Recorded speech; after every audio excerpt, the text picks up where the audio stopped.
Hello race fans and welcome to round 7 of the MotorMotion Surefire V8 Supercars series. That's right, Surefire, our sponsor, they provide unique solutions and signage for your display needs. From business cards and stickers to factory signage and vehicle wraps, they can help you stand out. So make sure you visit www.shawfire.com.au, the proud and official sponsors of the MotorMotion E-Series. In the commentary box tonight, we have Nick Pautasso and Joel Austin. This is the final round at Bathurst. Our drivers are going to have to navigate 23 turns at least 30 times with a lap distance of 6.213 kilometers long. The grid has been set. It was set on the 28th, and this is what it looks like. Brun in first, Van der Zart in second, Austin in third, Mario in fourth. Fifth place goes to Rick, sixth is Samson, seventh Patel, and eighth place Dylan Scarborough. Ninth place we've got Tim Pearce, 10th we've got Robinson, 11th Kentwell, and 12th place is Mark Scarborough. Rounding out the field tonight, at the tail end is Benjamin Blaker in 13th place. Alrighty guys, make sure you're sharing us with the hashtag Light It Up. We want to see you sharing us on the socials as we now get ready to go green flag racing as we pass over to our lead commentator, Nick Pautasso. Wait for those 5 lights to go out. It is lights out green flag racing. So Squirrel's got himself a brilliant jump over IMAT in the CP Motorsports Mustang. So all clean and starts as we look back towards the rest of the field there. It looks relatively clean amongst our drivers and very nicely done on the exit of Hell Corner, going up Mountain Straight for the first time in this lap 1 of 30 of this 6.213 kilometre circuit. Heritage in the beautiful country of Australia, as we see Madrick fending off from Martin McVitie, but Martin looks to make an inside move, won't make that move stick. DP Mario for the Intercontinental Esports Group in 4th place, doing himself really great wonders for himself, especially after a great performance last time out at Deep Forest Raceway on the podium. IMAC gets all squirrely, and that opens the door for Osto to come through, takes out P2, and he's going to be challenging Squirrel right on the clutches of the grid line racing driver, but looks all relatively sorted out now as they're coming past the grade up to McPhillamy for the first time as the fans just roar their approval of V8 motors coming through the Brock skyline and then into the dipper for the first time. Squirrel runs a little bit wide, so Osto's going to get himself a much better run going on the exit of the dip and into Forest Elbow, but so far everything's looking really relatively clean. Squirrel holding that inside line. Osto runs the car wide, but runs a bit too wide. Unfortunately, that kills his momentum on Conrod Straight, and these guys will be taking it in, enjoying the sides, having to geese around, trying to see if they can spot some kangaroos, and then into the chase before they make their way into the final corner. But so far, relatively, it's been going pretty well, Osto. Absolutely, mate. This has been a fantastic race so far, and like you said, the fans are out here in droves on the hill. These guys haven't seen this racing yet, and it is about to go live. So this is the first time we've seen the Mustang against the Camaro. Now, this has been a fantastic series to watch, and the finale is the place where it's all going to come together as we see IMAS go across the line after the first lap with a 2:05. That's pretty good for the Mustang so far around here. Not a bad opening lap there for the Mustangs. Unfortunately, lost the position to Joel Austin in 2nd place, where he just lost the car a little bit through the cutting, but he's just going to be working his way through with the first 2 Mustangs rather, IMAT and DP Mario, just as they were last time out at Deep Forest Raceway, where DP Mario got 1 up on IMAT, so DP Mario's been putting on some consistency over the course of the Surefire Supercar series in the Johnson Lobbies. He's been showing all his sights and he's putting all of his talent in the early stages with Rushfire Racing before he made the switch over to Intercontinental Esports, and he's doing a brilliant job getting a podium. But not just 1 podium, he's got 2 podiums for Intercontinental Esports. So he's worked his magic touch in getting that team up high up in the grid.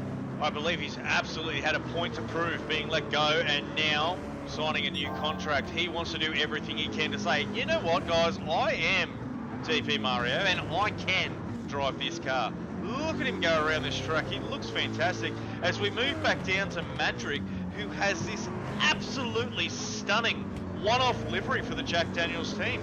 We didn't see this with his teammate in the Brock lobby. That's absolutely amazing. ShawFire's done a great job putting that together. Yeah, absolutely. It's a beautiful colour there that Madrick's got, and this is actually, I will tell you, Joel, this is actually the first time that we've actually seen Madrick for Jack Daniels Racing even anywhere near the top 5. We've never seen him up here before, so something has changed with that gold colour. Oh, as we see Mario run wide. DP Mario misses the corner. Madrick should try around the outside. Avoiding contact is also Martin McFarty in 5th place. So how these guys managed to hold it and save their cars. Very well done. Very well done there by Madrick and also Marty as well, putting on a great job also in that Dunlop-sponsored Scarborough Motorsport Mustang in 5th place. So he's been a bit of a quiet achiever so far in these opening 3 laps. Had a bit of a struggle. Just not the same performance that we've seen since round 1 back at Red Bull Ring, where he was really pressurizing run in the Scarborough, in the grid line racing Camaro. So a little bit of a resurgence of form for Marty, but it's come unfortunately a little bit too late for the car 22. It's quite interesting to say, the guys at the start of the series, most of these teams are quite new to tuning. Marty McFarlane seemed to get a really good start, but unfortunately as the series have progressed on and these other teams have got a lot more competitive, we haven't seen him up at the pointy end until now. Bathurst is one of those tracks that Scarborough Racing is very well known to be right up there with the big guys. So we'll have to wait and see where these guys finish up today. And you know what the key thing is, Joel? It's just that one word, Bathurst. Absolutely. Everybody wants to be driving around this track and putting on their best performances. No matter where else they go, they might not be strong at a seaside, or they might not be putting all the pressure on drivers in Deep Forest Racing. But as soon as they hear the word Bathurst, basically all your form is put to its credentials, and you are doing your absolute best to make your car the highest position and getting first place. But we see Briz Lightning, also another name that we haven't really seen up at pointy end. He's in 7th place for the It's Racing Esports Camaro. He's doing a fantastic job in a brand new look for It's Racing Esports as well. A nice little tribute livery as a one-off, different style, different change. Mario run wide, yeah, absolutely. Briz has now managed to gain a position there. DP Mario's made a small mistake, braked a little bit too late, grabbed the grass, and Briz Lightning has absolutely taken advantage of it, gone right around. Well done. Yeah, but that's 2 laps in a row there, Joel, and DP Mario's just losing, he can't find his braking preferences. So we've seen a long brake pedal issues arise over the past in any forms of motorsport, but DP Mario so far in his Mustang, he's having a very long brake pedal coming down into the chase. It's just one of those situations. We're not sure whether it comes down to the tuning aspect. Some of the aero might be sort of feeding into some of these issues, or whether it's just trying to push the car so hard to keep up with this field. It's very hard to tell. These guys make these cars look like they're easy to drive, but they're not. In fact, they're actually road cars that have been tuned up and spec'd to look like race cars. And that's how MotorMotion has managed to recreate the Gen 3 Supercars series. Absolutely, and with DP Mario just working very hard. Obviously, the man on form that is DP Mario, he's been doing all the pressure. And then we have Samson, also known as Hellblazer. He's sitting in 8th place, and it's very rare to see this car down here, down the bottom end. He's hanging on inside the top 8, so out of 13 drivers, 8th place. It's not really the position that we see the Hellblaze, not see the Diffusion Race Engineering Mustangs in this field, because I don't know where is also Robo Sport. He's definitely outside the top 10 as well. So very weird start for the Fusion. Yeah, these guys have definitely had a bit of a struggle to the series so far. They've both been very fast, but been caught up in a lot of incidences. Sometimes a little bit of their own making at times, but these guys are not to be underestimated. It's much like Pearsey there, where we commented in the Brock lobby, the dark horse that just comes out of nowhere and scares everyone. We've definitely seen Samson do that with a couple of very close podium finishes almost throughout the series. So he'd be one to keep an eye on. It'd be very interesting to see how much ground he can make up. As we go down the field, we can see Roddy Dong's there in 9th place for Black Rose Racing. And there's Robbo. So Robbo's in 10th. He's only 2 positions behind his teammate. So not too far behind, but we should see him put in some very consistent laps over the next couple of stints. As we move down to 11th place, we have Uncle Mark for Scarborough Motorsport, Fly in 12th, and Benjamin Blaker rounding out our field for 13th position. As we jump back up now to our race leader, Squirrel for Gridline Racing. Nick, how good is this guy? Oh, he's just absolutely incredible. He's been putting on a clinic over the last few rounds here at MotorMotion. He took the early lead back at Red Bull Ring, where he fended off the likes of Scarborough, Kutch, and also Robbo from the Diffusion Racing. So he's been putting on some stellar performances. Had a bit of dip of form, especially after round 2 at Seaside, where he had that massive off on the exit of the S's and nearly wiped out the entire field at that point. It almost caused a red flag, so it would have been the first red flag in MotorMotion E-Series history caused by Squirrels. So he had a bit of a reputation there where it's just been hanging about, making moves, getting them to stick, and then also other times he's just been absolutely pushing that car to the limit, hasn't he? He's pushed it so hard at times that he's come loose and crashed, and it's really good to see the Gridline team has managed to get this car back into a competitive stint. Like you've mentioned, from probably round 2 to round 4, the car's just been a little bit down the grid from where they should be, but it seems like all those issues and gremlins that they've fixed up from round 1 are now fixed, because look at him go, he is flying. Yeah, well, we definitely saw his car. Definitely saw car 18 as one of the best performing cars at the Italian Grand Prix at Sardinia, and that car was off rails. It was so hooked up, it was well gripped up, and unfortunately on that very last lap on the last final corner, a transaxle failure coming from Squirrel's Camaro, and that just really halted his progression to get to the checkered flag. He literally was only about like not even a meter away from the start finish line. It's incredible how close he was. Yeah, there was some damage to the track too. That axle was dragging on the bitumen, so it's good to see the cars back and alive, especially after the last round at Deep Forest. I think he had a great drive there. He's done a very good job, so let's see where he finishes. Now he's currently on lap 6 as we move down through the field. We've got Osto in 2nd place for Ned Racing, doing the best he can to try and keep up, but still save enough fuel to be competitive. Remember, we think the optimal window is probably going to be around lap 9 for pitting. To do a 2-stop, you've got to at least hit lap 10. I don't think so far the cars that we've seen have enough fuel to make that work. What are your thoughts, Nick?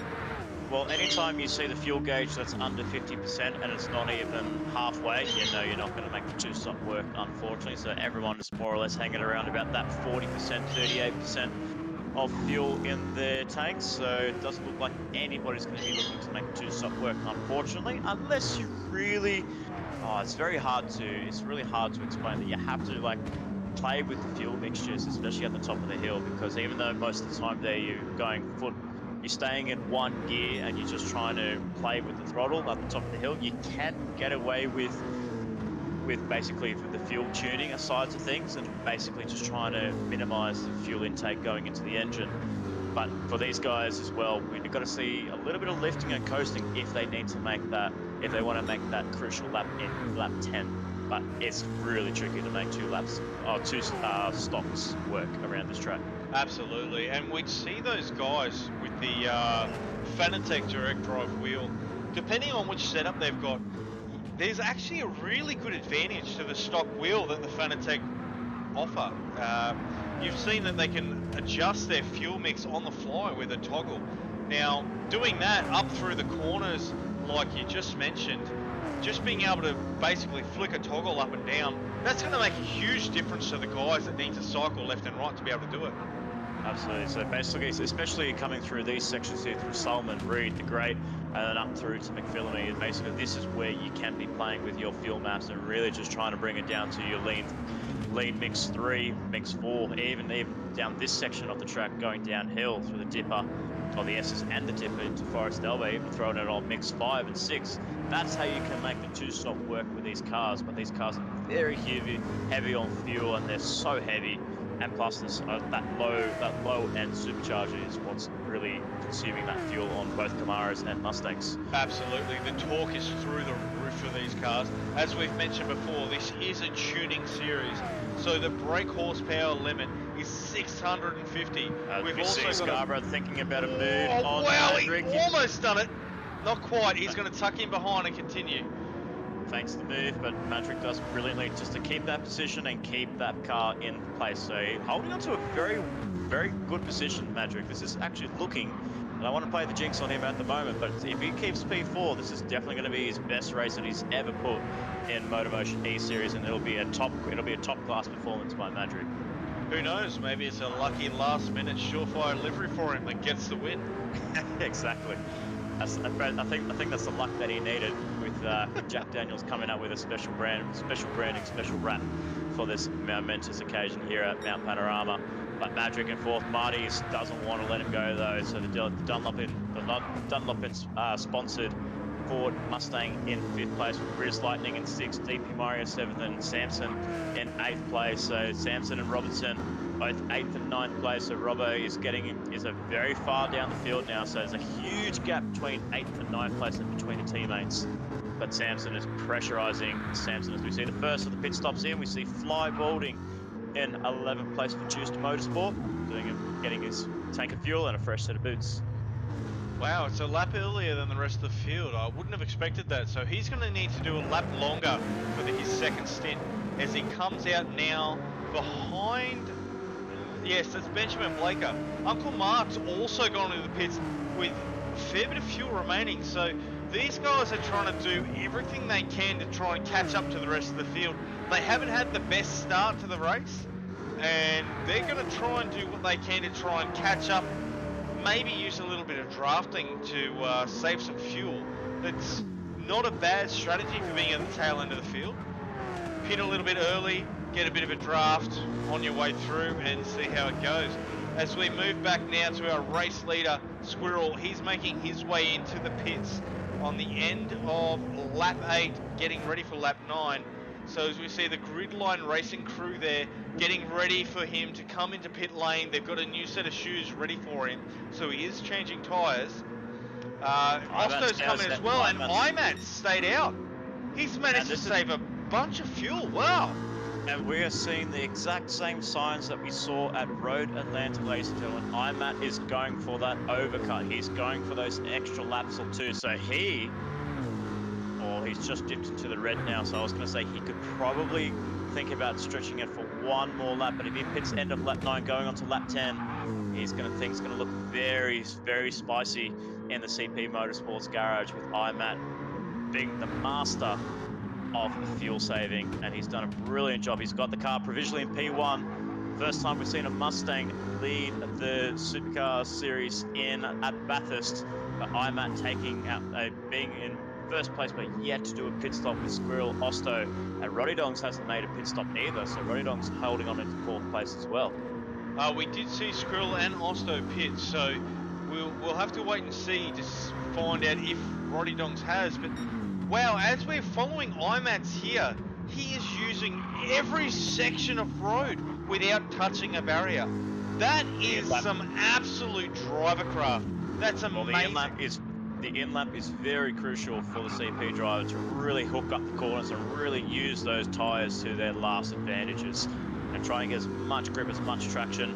You can see he's short shifting the car a little bit just to save a bit of fuel. But that's where the optimal revs are. You're looking at about 7.5, 8,000 RPM with these Mustangs to get some good power. Coming down the end of the straight there, I think I saw that flick to 303. So 303 kilometers at the end of the straight. We'll see him into the pits now, as we can see that fuel almost on fumes, but not quite. He's going to get in there with a little bit of percentage as we move down to what will be our effective race leader if he can make it past IMAT. IMAT's in the pits with 2% fuel remaining.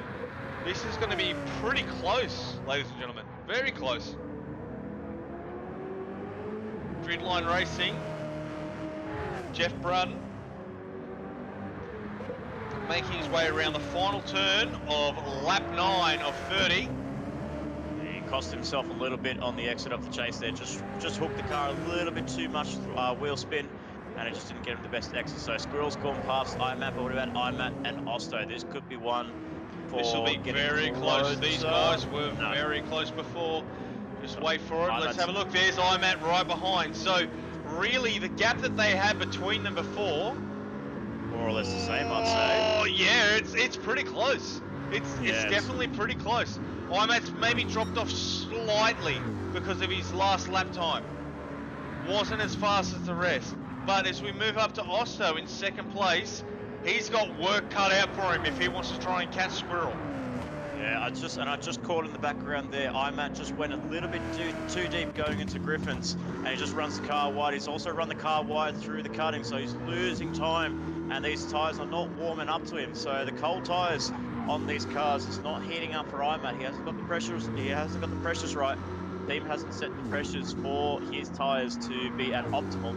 So he's probably going to have to wait another lap as he scrapes the wall again. So the tyres are just not coming up to temperature, and it needs to get those pressures neutralised so he can get himself back onto the pace and challenge Osto 101 for second place. We'll see that happen. He's a fantastic driver as we move down through the grid. Matrick with that fantastic livery now in fourth place. Wow, he has definitely made his way up through the field, doing a fantastic drive. As we see Brits Lightning and Marty McFarty not far behind. GP Mario also lingering in the backfield there in seventh place. These drivers lurking. These drivers are lurking Briz Lightning, so the battle's going to become a 4-pack now. It's going to be between Briz, Marty, GP and Samson for 5th, 6th, 7th and 8th. They all need to work together, so I can see Marty trying to look for an inside move going into the chase. No, he's not. He just backed in, so he didn't want to make a smooth. Right on the rear wing. Holy dooly. That is a move and a half, ladies and gentlemen. The amount of kahunas you have to get that car pulled up there at that spot. And it's not over. It's still going. Briss Lightning is getting ready to make a fucking crisscross move. Oh, didn't quite make it stick. Oh, but they're there. Drag race is on. They've both compromised each other, and look who's behind. DP Mario and Samson. They're going to look to capitalise, and Samson's going to look for a move on DP Mario. No, he doesn't. He stays behind him, but wow, this battle pack is going to be raging on for the next few laps. Absolutely, we've got a train now.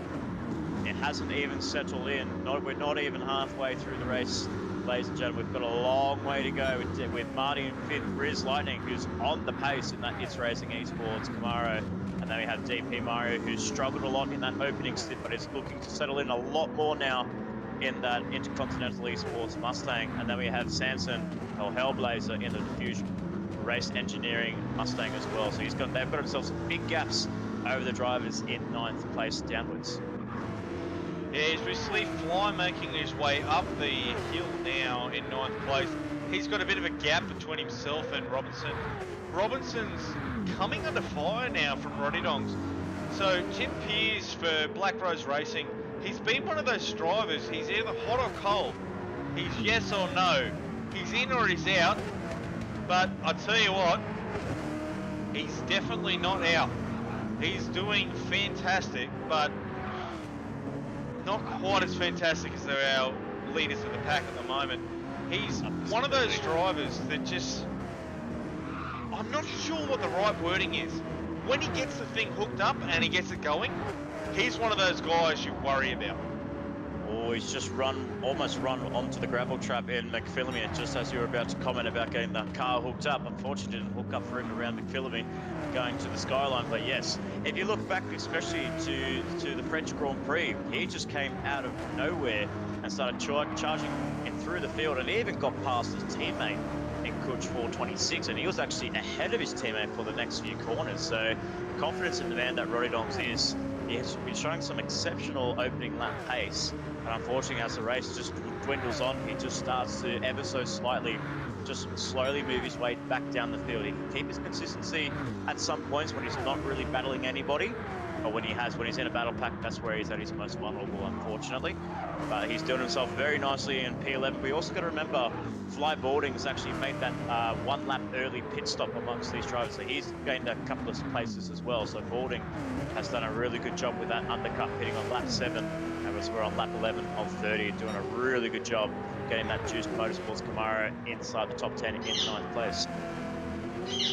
As we move back now to our race leader, Squirrel, pretty much with a very comfortable gap, making his way down there towards Forest Elbow. As we move back to the Ned racer, Osto, there's a considerable gap. He seems to be keeping fairly consistent times, but it's not enough to challenge Squirrel. He needs to go faster, and unfortunately it doesn't look like he has that in his car, or maybe it's part of his strategy to go a little bit longer. But in saying that, IMATS is all over the back of him with his previous lap at a 1:59 flat. No exaggeration, 1:59.000.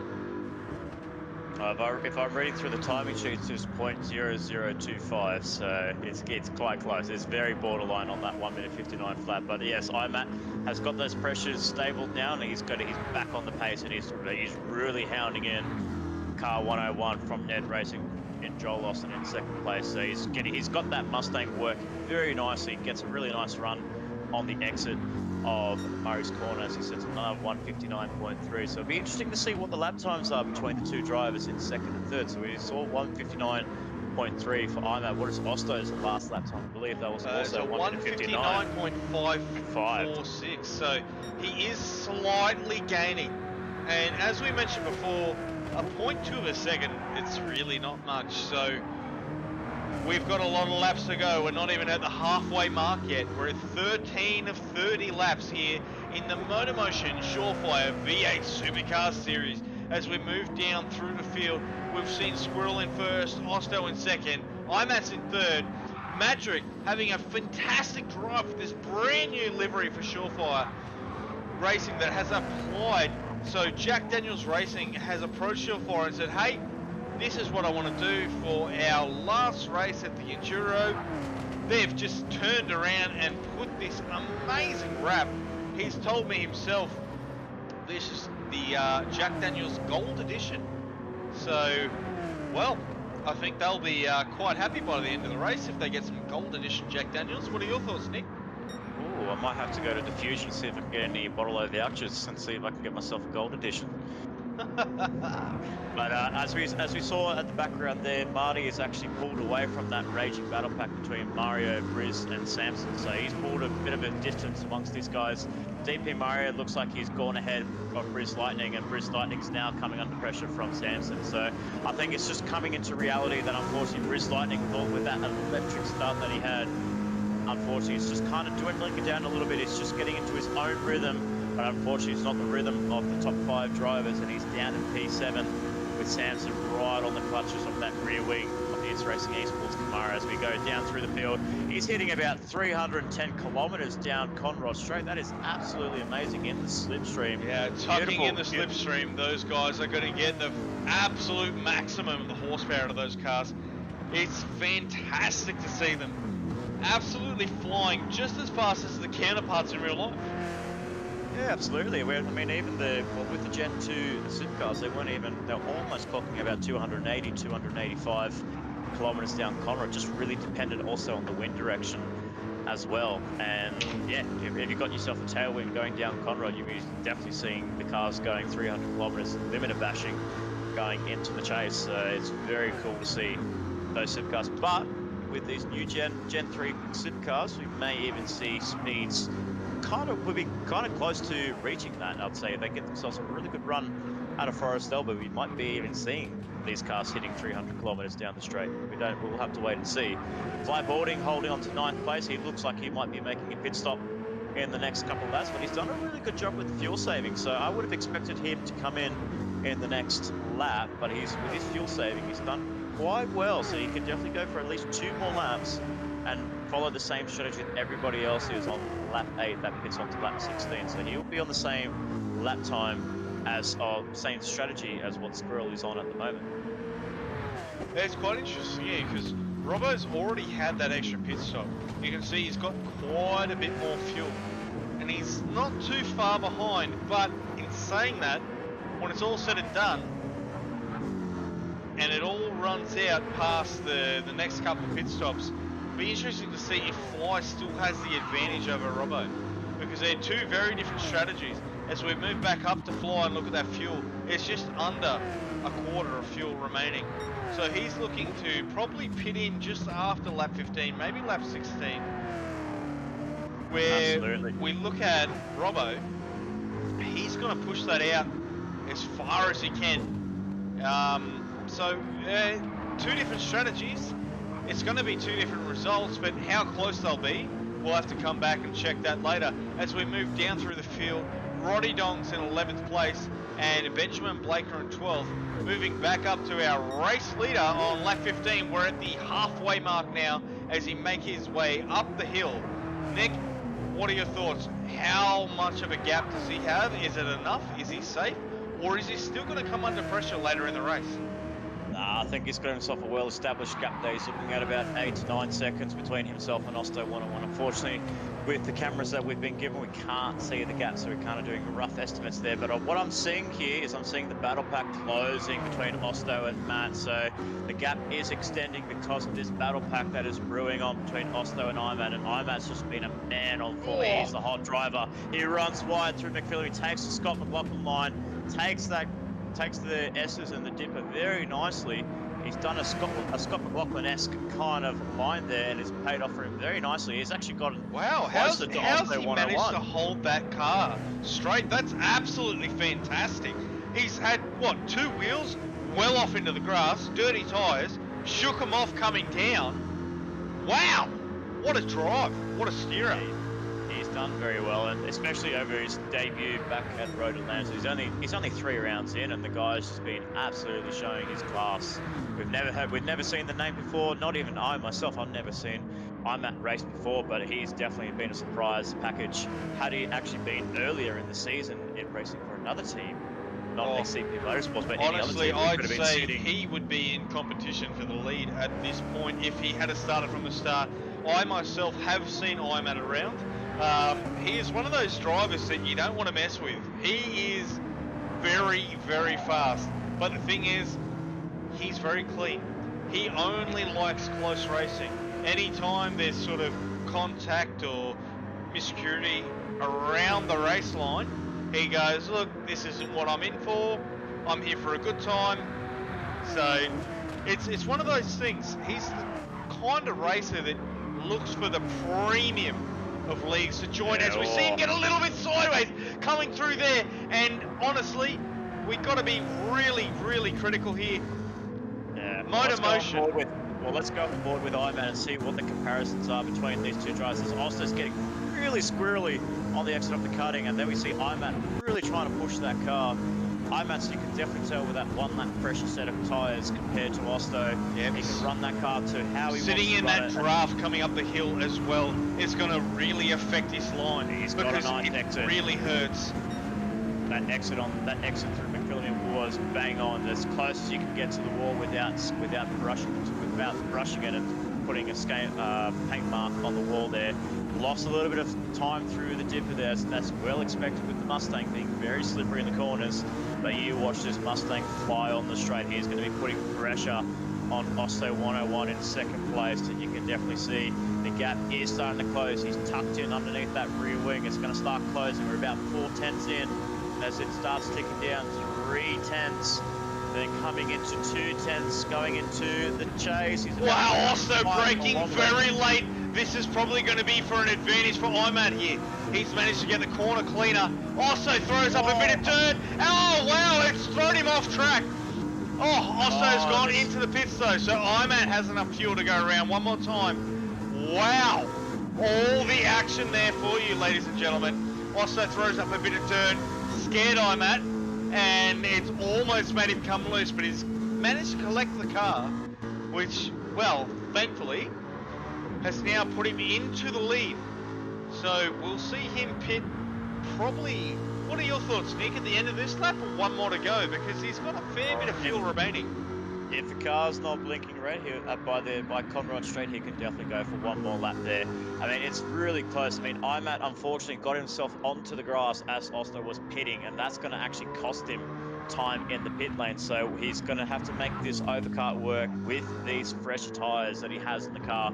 But now Oster comes out of the pit lane on a new set of tyres, and he's just going to be holding in that gap between himself and Imat, because that really cost Imat, especially on the exit of the chase going into Murray's, where he just ran a bit wide, and unfortunately for him, he just lost a few car lanes between him and Osto.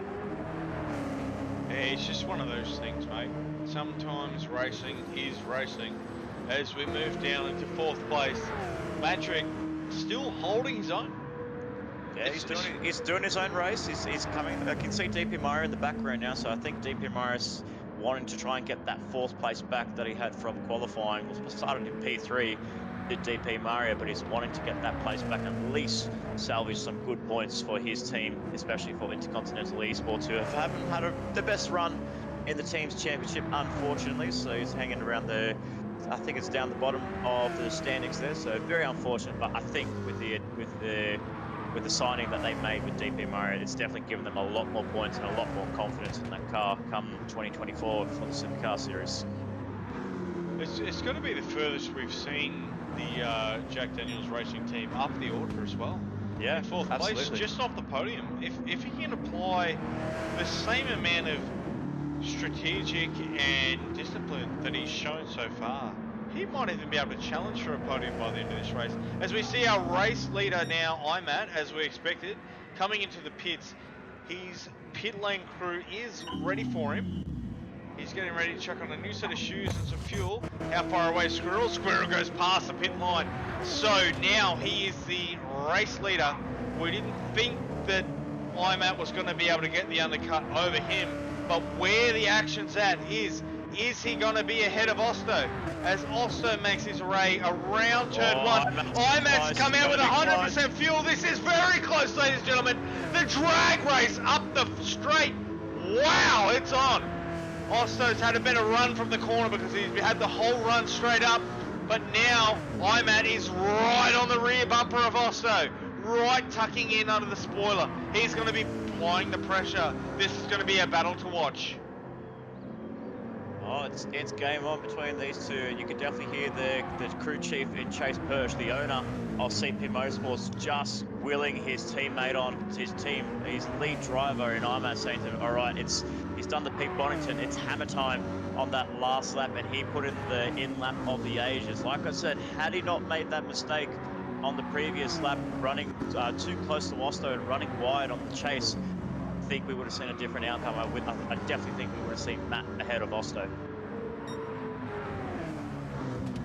So very close, and as well, the tyre pressure is still not coming up towards Matt, so he's had the same struggle. So the tyre pressures that CP are running in this opening phase of the race is not really working to his advantage, because he's not able to put too much pressure. But in saying that, it must have become a little bit better now, so that maybe less time for the tyres to heat up and settle in. But Imat is now tucking in again, so just like they were 2 laps ago. Let's go on board with Imat as he looks to line up a move on car 101. It's going to go around the outside. That goes towards the inside line. Will they go side by side together? Will one of them miss there? Wow, that's close. Side by side. Contact was a little bit made between these two drivers, but Imat still struggling on those fresh set of tyres. Osto's going to go around the outside. No, he doesn't. No, Osto will tuck in behind. He's backed out of that move. I think that last bit down the main straight scared him. Looking at the point series table, Osto was only 8 points behind Kuch coming into this round. Kuch unfortunately wasn't able to make an appearance. Osto needed 8 points to take the championship lead. So coming absolutely last would have done it, but he hasn't just turkeyed it out and drove around. He's been giving everything he's got. Imats is one of those drivers who's well known to be being an absolute alien, just as fast as some of the other guys that we've seen. Wow, oh my God, Nick, that was insane.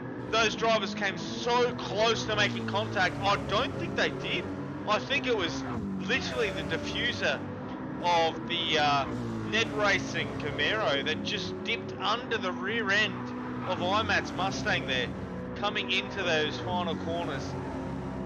Yeah, I don't expect to see Osto hold on to the back of IMAT's now. IMAT's looks like he's got a mission, and that mission is to catch up to this man, Squirrel, the race leader at the moment.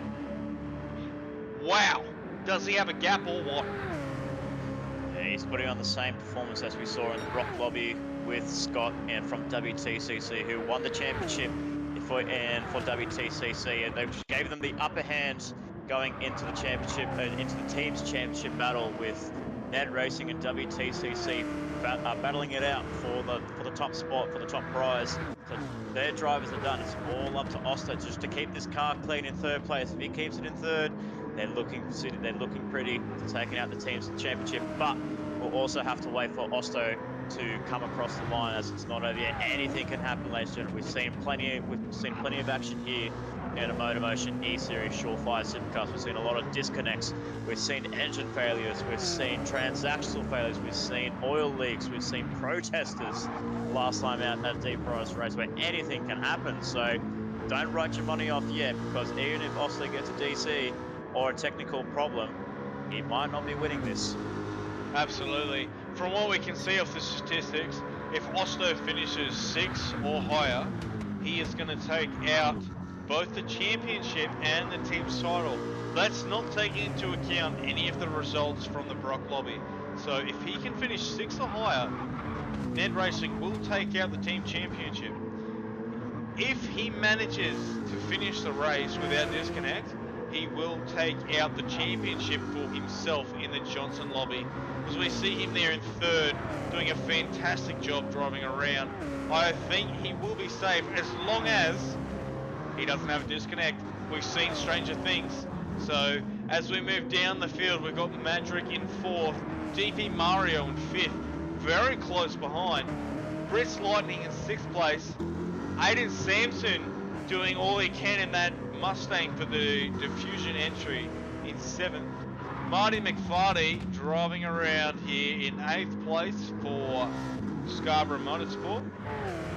We've also got Fly Balding racing in the juiced entry in 9th place.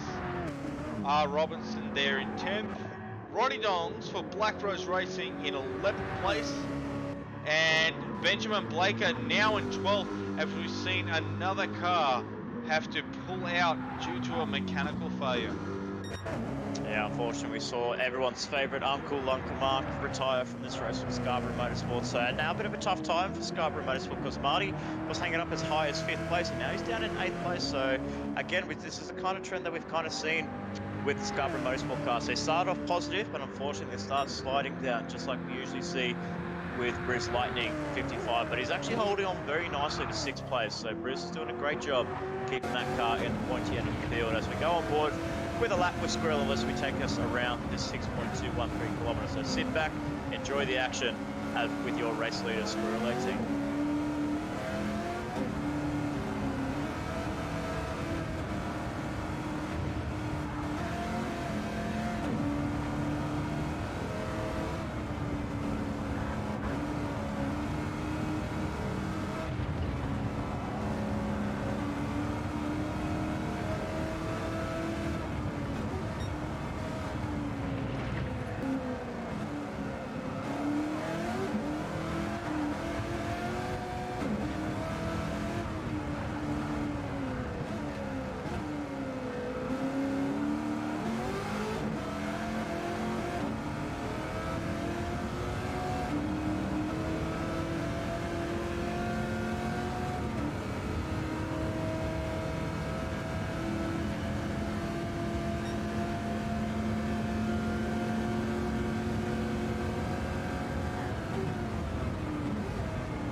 very smooth, very clean there by Squirrel 10. You can see he was also doing what Pautasso was doing in the wrong jogs of Lobby, just using that one hand, just driving around the track, just like there's no tomorrow. And Squirrel 18's doing the masterclass on how to drive one-handed around the top of the mountain. But it's great to see. What I love seeing about that car is just that H-padded gearbox. My goodness, just gives me back nostalgia vibes of the H-padded supercars that we saw in previous years. As we see, IMAT has gained the place over Osto, so something's happened there that we didn't quite pick up.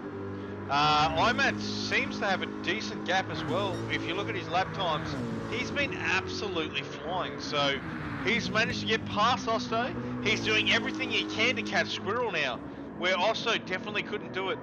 We saw that he was matching the lap times, but not going faster. IMAT is now in the extraordinary league, going as fast as it can to make up the ground between Squirrel. With only 8 laps remaining, is it enough time? We see him flying around the top of the track. So we move back down to Osto 101, pushing that Camaro as quick as he can for the Ned Racing car. He doesn't need to finish high, but he wants to put the show on for his fans. Madrick in 4th place with that special livery here in Bathurst, the Enduro race, the final race with the gold livery for Jack Daniel Racing. DP Mario in 5th place, doing a fantastic job, the furthest we've seen him up the field. He's got a point to prove, and he's doing it right now in that Mustang. As we move down to 6th place, Brisk Lightning has overtaken Aiden Sanson, and Aiden Sanson put in a Fusion entry with the Bottle-O livery, absolutely flying down the hill, almost going a little bit too fast, but he's managed to hold it together. Well done. And you see the bit of dirt just go flying off the back end. I don't know where it came from. I think it was already on the track, but he's kicked it off to the side, and off he goes.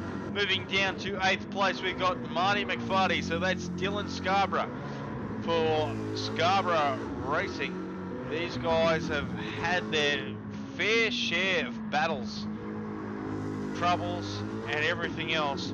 But you know what, to be inside the top 10, that is amazing in this lobby. Moving down, we've got Robertson in 9th place. Robertson holding, coming down through the dip very nicely in 9th place, and then we go down to Flyboarding, who's actually was ahead of Robertson at the time, but it looks like he made a mistake on what lap was it? Yeah, on the previous lap he set himself a 2-minute 8.3, so something happened in that Juiced Motorsport Camaro to put himself well down the order. And then we have Roddy Donks and then Blako rounding up your 12 drivers with the DNF, going to Uncle Mark, and then we have the 2 did not starters in the Rushfire camp. So both, so interesting fact there, Joel, we didn't actually see any Rushfire entry at all. So it was fun. It was interesting enough to what happened there was that, unfortunately, from what we heard over the news, and this was big news on Channel 9, Channel 7 and ABC, the transporter for Rushfire actually rolled over on the highway going towards the Blue Mountains. So there was a massive rollover there. And we send our thoughts towards the Rushfire camp for that rolled over truck, and that unfortunately totaled their Mustangs, and they just couldn't make it to the track on time. And unfortunately, the hefty repair bill going to Rushfire to get those to give those cars back to MotorMotion intact. Apologies, Nick. That was a story that they told the press front up. The truth is, unfortunately, there was a death in the family. So our hearts, condolences, and well wishes go out to the entire Rushfire team, and we wish to see you back soon. We know how hard it can be losing a loved one, so unfortunately that is the reason why you weren't here. We will look to see you here again in the future, and anything you need in the meantime, please contact us. We love you guys. You've been an amazing feature team to this entire series, so continue to be the best you can be, and we will see you very soon. As we move down to 2nd place, we've got Osto there for Ned Racing. We've got IMATS, who's just gone into the pits now. We've seen he did have a different fuel strategy, which has allowed Madrick now up into 3rd place for Jack Daniels Racing. Wow!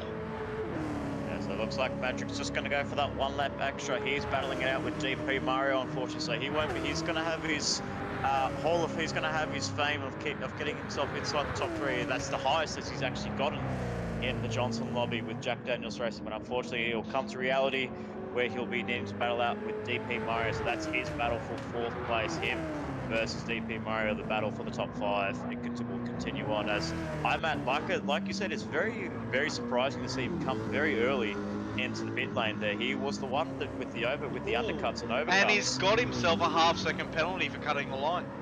It won't cost him too much on the back straight. It only cost him a few kilometres down the straight, but it won't cost him a position to Osto 101. But well, that's the thing though, that he was so close to the back of Osto before going into the pits. That half-second penalty, he's going to have to work really hard to gain that time back up.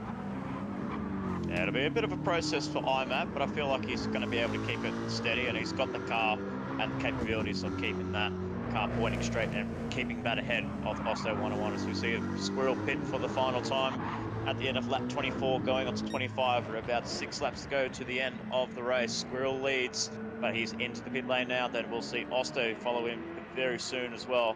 Magic will also follow him in, so we'll have to wait and see what IMAT can do. Can he get himself, can he hold on to position 2, or will Osto's in lap, which look quite strong, they're a little bit scruffy going through the chase, just like IMAT had on the previous stint, but will it be enough for him to be ahead of IMAT? We'll find out very shortly. So for the last time, and the ShawFire Supercars in the Johnson lobby, the final pit stop being made in the Supercar series, with Squirrel coming out into the lead in 1st place, Magic right behind in 2nd place, and IMAT's gone past Magic. He's gone past Osto very cleanly, but well ahead of Osto 101. That short fuel stint that he had to do at the end there really worked that strategy with the CP Motorsports team. As Madrick comes in, he's changing his tyres. He's going to be keeping his eyes on DP Murray, who's behind Samson and Briz Lightning in 5th and 6th. So let's try and see if we can find DP Murray. Where is he on track? It looks like he's coming around the final corner now, and Madrick is still in the pit lane, and we're going to wait and see once we see his name. This is going to be a close exit. This is going to be a very close exit. These guys are almost going to come out side by side, I think. Oh, not quite. So he's just jumped in massively there. So if we cut to P4, I still believe he's in P4, and he's made a stroke with the How has he done that?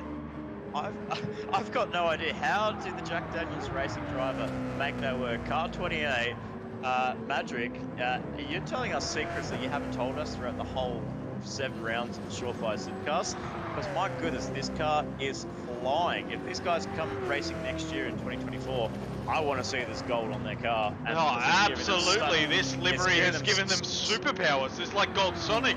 Let me go, let me go, let me go. Wow. Exactly. We looked at the positions based on the cars where they were previously all race round to give you guys an accurate view in advance, because we're watching this live with you as we commentate. And Madrick's just pulled an absolute, I don't know what to call it, a Houdini. I don't know how he's done that. Wow, Briz Lightning's got a massive gap behind him. We thought he was going to come out at the same time as DP Mario, who's just coming around Forest Elbow now. So this is interesting, because we have DP Mario in 7th place. He was battling Madrick for 4th, and not only he lost positions to Madrick, he also lost positions to Briz and Samson. So something happened on the outlap. Maybe it could have been anywhere in the pit stop. Maybe a loose wheel nut, maybe a tyre wasn't going on, maybe the fuel nozzle wasn't going in the car, wasn't delivering the amount of fuel that he needed to put in his Ford Mustang. We don't know. We haven't got any words from the Intercontinental Esports of what happened with DP Murray, because this is a big shock. Oh, he's lost at least 4 positions because of it. So, wow. We thought these guys were going to come out side by side, and now we see him here in 7th place.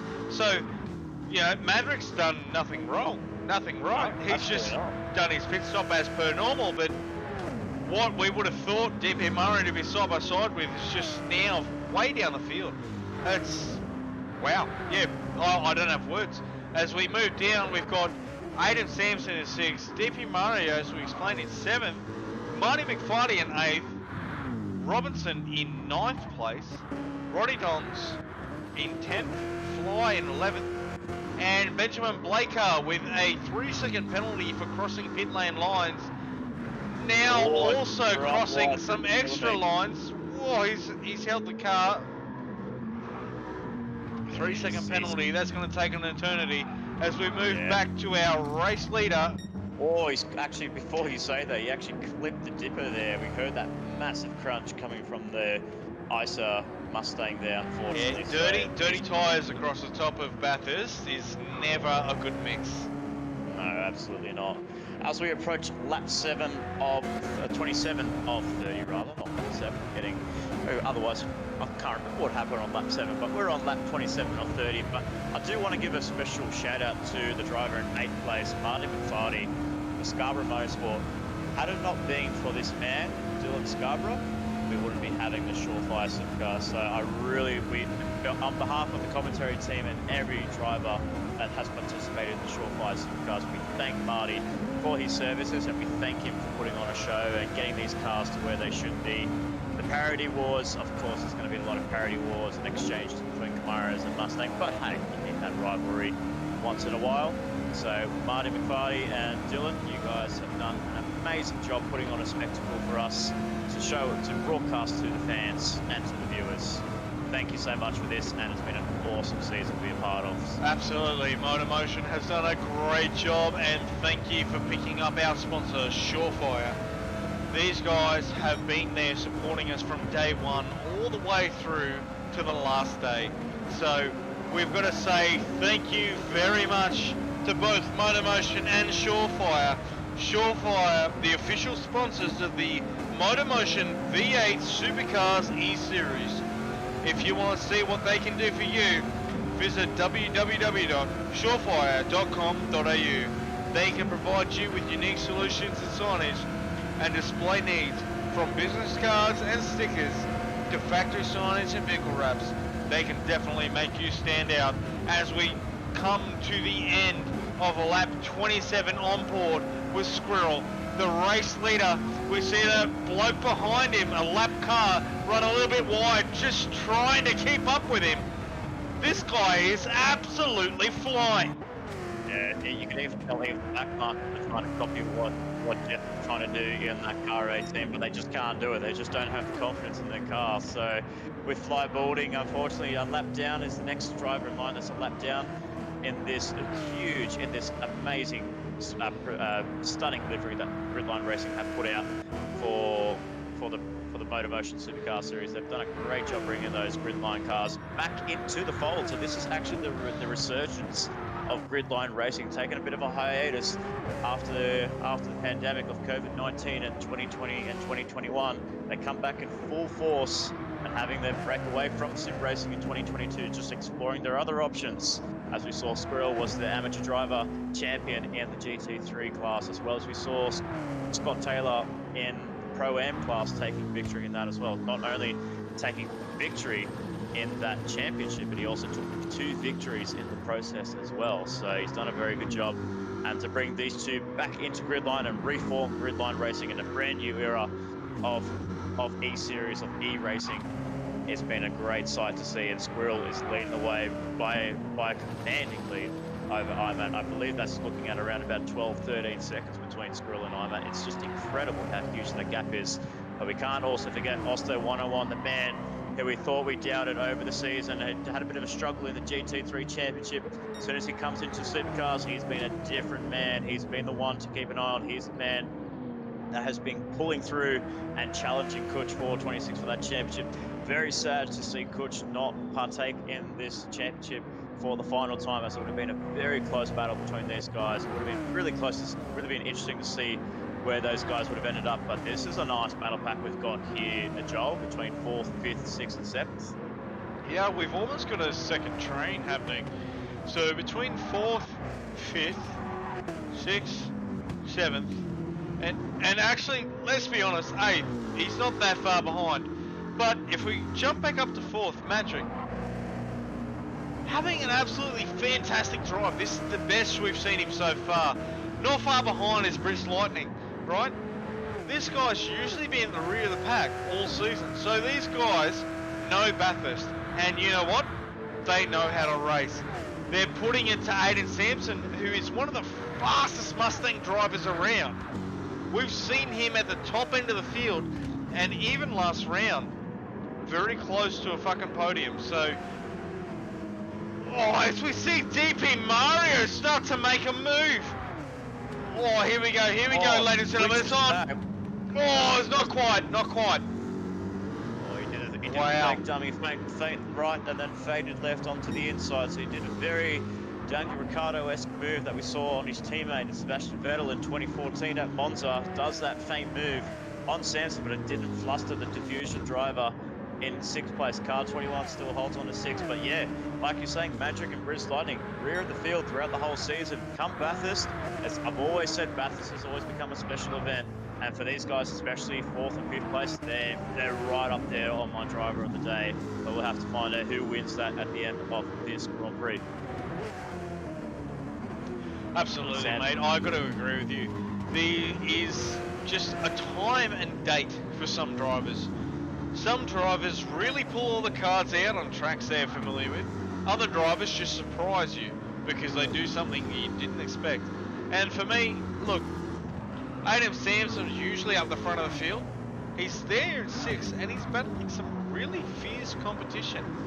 Bruce Lightning, I've never seen him this high up the field. Madrick, that is a first for me. I've never seen him above 7th place.